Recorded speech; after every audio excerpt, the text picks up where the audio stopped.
महाराष्ट्र में महाविकास आघाड़ी सरकार पर खतरात के बादल। सीनियर रहनुमा एकनाथ शिंदे 22 एमएलए के साथ गुजरात की सूरत में खिमजन। एमएलसी इंतखाबात में क्रॉस वोटिंग के बाद शिंदे अपने साथियों के साथ पहुंचे हैं गुजरात। बागी रहनुमा एकनाथ शिंदे पर शिवसेना की कार्रवाई। कानून साज पार्टी की क़यादत से बरतरफ करने का किया ऐलान। अजय चौधरी को कानून साज पार्टी का नया कायद किया मुकर्रर। शिंदे ने भी अपने ट्विटर हैंडल से पार्टी से अलग होने का किया ऐलान। कहा, इक़्तिदार के लिए कभी नहीं दूंगा धोखा। शिंदे की बगावत के दरमियान शरद पवार का सामने आया बयान। बोले, हुकूमत को गिराने की साजिश कर रही है बीजेपी, लेकिन हम उसे नहीं होने देंगे कामयाब। आज रात शरद पवार और वज़ीर आला उद्धव ठाकरे करेंगे मुलाकात। सियासी हंगामा आराई के दरमियान शिवसेना के दो रहनुमा मिलिंद नार्वेकर और रवि पाठक ने सूरत के होटल में पहुंचकर की रहनुमाओं से मुलाकात। तमाम बागी रहनुमाओं को पहुंचाया सीएम उद्धव ठाकरे का पैगाम। एकनाथ शिंदे ने कहा, मैं हिंदुत्व के साथ। शिवसेना एमएलए की बगावत के दरमियान नितिन देशमुख की बीवी ने पुलिस थाने में दर्ज कराई अपने शौहर के लापता होने की शिकायत।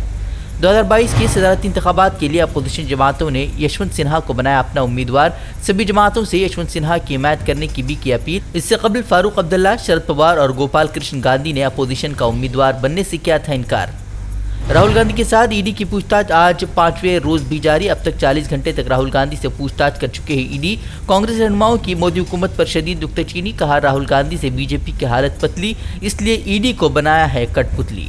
अग्निपथ स्कीम को लेकर सुप्रीम कोर्ट में 3 अर्जियां दाखिल। अब मरकजी हुकूमत ने भी दाखिल की अर्जी। सरकार ने कहा, कोई भी हुक्म जारी करने से कबल हमारा मौक़िफ़ भी सुने सुप्रीम कोर्ट। आज अग्निपथ स्कीम को लेकर तीनों फौज के सरबराहान से मुलाकात करेंगे वज़ीर-ए-आज़म मोदी।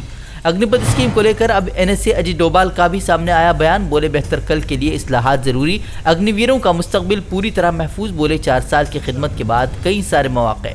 अग्निपथ स्कीम को लेकर कर्नाटक के साबिक़ वज़ीर आला एच डी कुमारस्वामी ने लगाए संगीन इल्ज़ामात। बोले, फौज पर कब्जा करने के लिए है ये आरएसएस का खुफिया एजेंडा। बोले, नाज़ी दौर में बनने वाली आरएसएस अब मुल्क में नाज़ी हुकूमत मुसल्लत करने की कर रही है कोशिश। ज्ञानवापी मस्जिद सर्वे कराने का हुक्म देने वाले वाराणसी कोर्ट के जज का तबादला। इससे कबल जज ने धमकी आमेज खत मिलने का किया था दावा। यूपी के फास्ट ट्रैक अदालत ने अखलाक हजूमी तशद्दुद मामले की समाअत को 4 जुलाई तक किया मुलतवी। अग्निपथ एहतजाज के पेश नज़र मुनासिब सिक्योरिटी फराहम न कर पाने की वजह से अदालत में नहीं पेश हो सका था गवाह।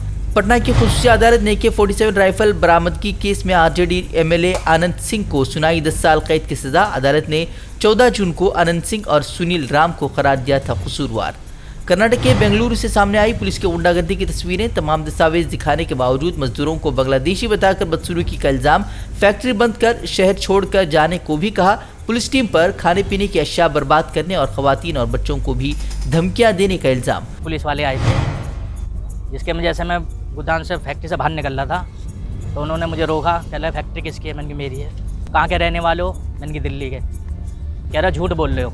तो उसके बाद जो है वो वहाँ से घूम फिर के फिर हमारे पास आए, बोल लगे इसको जो है कल तक खाली कर देना। मैंने कहा, हम बांग्लादेशी नहीं, हम दिल्ली के रहने वाले हैं। वो नहीं माने, कह रहे हैं अगर कल तक खाली नहीं करा तो हम सुबह 10 बजे तक का तुम्हें टाइम दे के जा रहे हैं। 10 बजे तक, सुबह 10 बजे आएंगे। अगर हमें किसी भी गोदाम में कोई भी लेबर काम करता हुआ मिला, उठा के ले जाके हम उसको जेल में डाल देंगे। तो कहने लगे, अपनी आईडी दिखाओ दिल्ली को।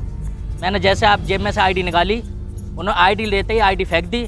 फेंक के मुझे लठ बजाना चालू कर दिया। कहने लगे, झूठ बोलता है, जाली कागज़ है और बांग्लादेशी है तुम।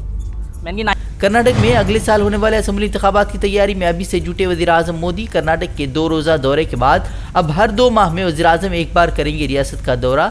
साउथ में अपनी बुनियाद मजबूत करने की कोशिशों में है बीजेपी।